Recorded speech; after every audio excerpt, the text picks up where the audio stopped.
도둠.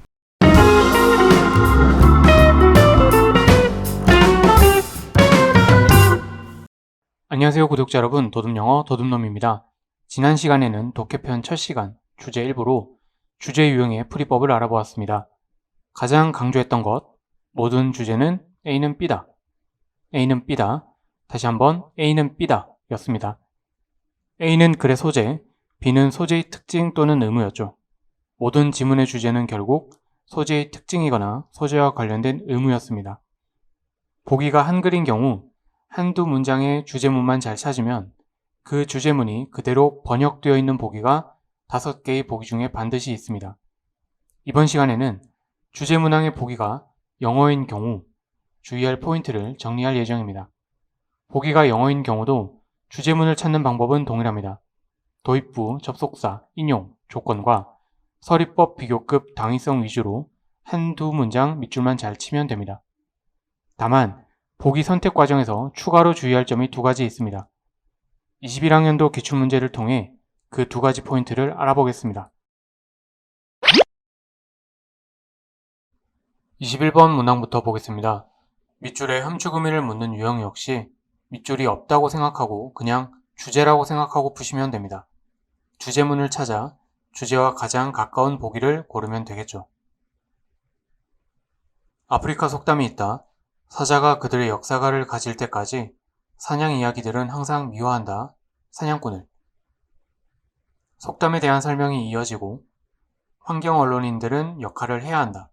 사자의 역사가를. 그들은 전달해야 한다. 환경의 관점을. 사람들에게. 그들은 되어야 한다. 야생 인도의 목소리가. 뭐뭐 해야 한다는 당위성 표현이 지속적으로 나오고 있습니다. 접속사 but이 나오고 그러나 인권에 대한 침해로 보여진다. 흐름이 바뀌는 것 같네요. 그런데 but이 한 번 더 나옵니다. 이로 인해 흐름이 다시 뒤집혔습니다.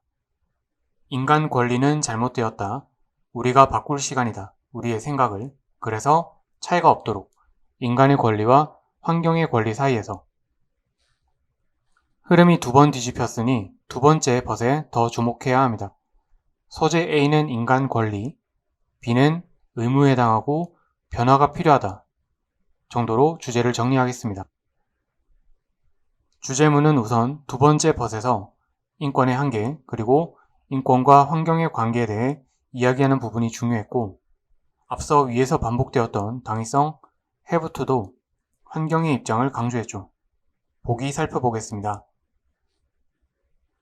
1번. 진화의 역사를 밝힌다.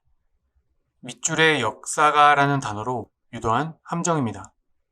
역사가는 하나의 비유이지 역사 자체를 강조하는 지문은 아니었습니다. 2번. 변화를 주장하는 것, 지속 가능한 인간 행동을, 자연을 위해. 주제문에 비추어 적절한 보기입니다. 3번 보기에 주목하시기 바랍니다. 인권에 대한 침해. 지문의 밑에서 4번째 문장에서 그대로 나왔던 표현이죠. 지금처럼 지문에서 눈에 띈 표현이 보기에도 너무 그대로 들어가 있다 싶으면 함정일 수 있으니 오히려 의심해 봐야 합니다. 인권 침해 이야기가 언급되었지만 그것에 맞서 싸우고자 하는 것은 주제와 반대되는 입장이죠. 날려야 합니다. 4번. 인간이 아닌 환경의 입장에서 다시 쓰여야 하고 5번. 환경입법가를 제안하는 것 또한 주제와 반대됩니다. 따라서 답은 2번이 됩니다. 다음으로 22번 보겠습니다. 파일 공유 서비스 이전에 음악 앨범은 들어갔다 독점적으로 비평가들의 손에. 이 비평가들은 비평가란 단어가 반복되므로 비평가를 우선 소재로 잡겠습니다. 그들은 들었다. 일반 대중이 할 수 있기 전에 인터넷이 만들었다. 음악을 쉽게 접근 가능하기. 새로운 음악의 이용 가능성은 민주화되었다. 여기까지만 보더라도 인터넷 덕분에 비평가에서 대중으로 음악의 주도권이 넘어갔다는 내용이네요. 이어서 보겠습니다. 결과는 비평가들이 접근할 수 있다. 대중의 의견에. 결론을 나타내는 접속사가 나오고 따라서 음악 리뷰는 반영하기 시작했다. 대중의 의견을. 지문의 소재 A는 음악 비평, B는 소재 특징, 민주화로 정리하겠습니다. 주제문은 마지막 리절트와 더스 부분으로 잡았습니다. 대중의 의견이 새 음악에서 중요했다는 내용이죠. 1번, 미디어 환경의 변화로 대중의 영향을 받게 되었다. 미디어 환경의 변화는 지문에서 인터넷의 등장에 해당합니다. 이에 따라 대중의 영향이 강화되었죠. 옳은 설명입니다. 2번, 다양한 장르는 강조한 바가 아니고 3번, 비평가가 아닌 대중이 중심인 지문이었죠. 4번, 대중이 중요하지만 대중의 기호가 의무는 아닙니다. 확대 해석을 주의해야 합니다. 5번, 온라인 환경의 대두는 맞지만 비평의 질이 상승한 것은 딱히 등장하지 않는 내용입니다. 답은 1번이 되겠네요. 다음은 23번입니다. 어려움은 발생한다. 우리가 생각하지 않을 때. 조건을 나타내는 뭐뭐 할 때 when이네요. 사람들과 기계들을 협력적인 시스템으로서. 그러나 할당할 때 자동화될 수 있는 어떤 임무든 기계에게, 그리고 나머지를 인간에게 남길 때. 나데이 법비 구문을 통해 임무를 이분법적으로 할당하면 문제가 생긴다고 설명하고 있습니다. 이것은 결국 요구한다. 인간이 기계 같은 방식으로 행동하도록. 그것은 인간의 능력과 다르다. 내려가면 조건을 나타내는 when이 한 번 더 등장합니다. 우리가 기계와 인간 요소를 이러한 방식으로 구분할 때 우리는 실패한다고 합니다. 두 번째 조건 역시 인간과 기계의 구분을 부정적으로 말하고 있습니다. 소재 A는 인간과 기계, B는 특징으로 구분은 부정적이다로 정리하겠습니다. 한 가지 주의할 점은 부정적이라고만 이야기했지 이에 대한 해결책을 직접 이야기하지는 않았습니다. 주제를 풀다 보면 지금처럼 문제 상황이 나올 때 해결책을 자의적으로 주제에 포함시키지 않도록 주의해야 합니다.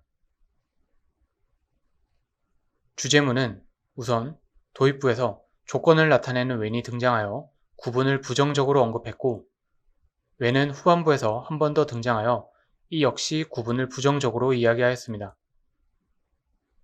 1번, 인간의 단점 극복은 특별히 언급된 사항은 아니고 2번 언뜻 보면 무난해 보이지만 이 글은 이점들을 나열하는 글이 아니었습니다. 일관되게 부정적인 부분을 지적하는 글이었죠. 3번, 할당하는 문제, 맞지 않는 임무를 인간에게, 자동화된 시스템 속에서 주제를 잘 반영하고 있는 보기입니다. 4번, 인간이 기계 자동화를 추구하는 이유, 오히려 무분별한 자동화를 지적하는 글이었죠. 5번, 기계에 대한 인간의 영향, 인간이 일방적으로 기계에게 영향을 준다는 내용은 없었습니다. 따라서 답은 3번이 되겠습니다. 마지막으로 24번 문항 보겠습니다. 사람들은 보통 생각하지 않는다. 터치를 시간적인 현상으로. 접속사 but이 나왔네요. 그러나 그것은 시간에 기반한다. 그것이 공간적인 것만큼. 터치가 시간에 기반한다고 하였으므로 터치가 시간에 영향을 받는다고 이해할 수 있습니다. 그 다음 부분은 도입부의 내용을 설명해주는 예시가 길게 이어지고 마지막 문장에 주목하면 의존한다. 지속적이고 시간으로 달라지는 촉각의 패턴에 마지막 부분 역시 시간에 따라 촉각이 달라진다는 내용입니다. 이 글의 소재 A는 촉각, B는 특징으로 시간에 영향을 받는다입니다. 주제문은 접속사 but을 통해 촉각이 시간에 기반한다고 말한 도입부를 주제문으로 보면 되겠습니다. 보기 보겠습니다. 1번, 이 글의 키워드인 시간이 전혀 언급되지 않았습니다. 2번, 시간이 중요하다. 촉각에 숨겨진 본질. 시간이 촉각에 영향을 준다는 것이므로 적절한 보기입니다. 3번, 어떻게 오감을 사용하는가 시기적절한 방식으로. 이 글은 오감 중에서 촉감에 한정된 글이고 감각을 사용하는 방법도 특별히 언급하고 있지는 않습니다. 4번 보기에 주목하시기 바랍니다. 터치의 역할, 시간 개념을 형성하는 것에서 언뜻 보면 터치와 시간 모두 이야기하고 있지만 순서가 잘못되었죠. 4번은 터치가 시간에 영향을 준다는 것으로 주제와 반대 방향입니다. 주제는 시간이 터치에게 영향을 준다는 것이었죠.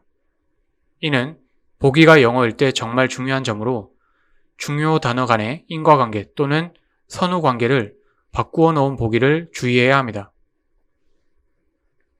5번 역시 터치의 기능에 대한 것으로 이 글에서 터치는 영향을 받는 대상이지 주는 대상이 아니므로 탈락입니다.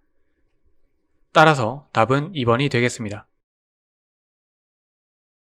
이번 시간에는 보기가 영어인 지문을 중심으로 주제 유형을 정리하였습니다. 보기가 영어일 때 두 가지 주의할 점을 강조하였습니다. 첫째, 지문에 있는 표현이 너무 그대로 보기에 들어가 있으면 함정으로 의심해야 합니다. 둘째, 중요한 단어들의 인과관계나 선후관계가 바뀌지 않도록 주의해야 합니다. 다음 시간은 빈칸 추론 유형을 정리하겠습니다.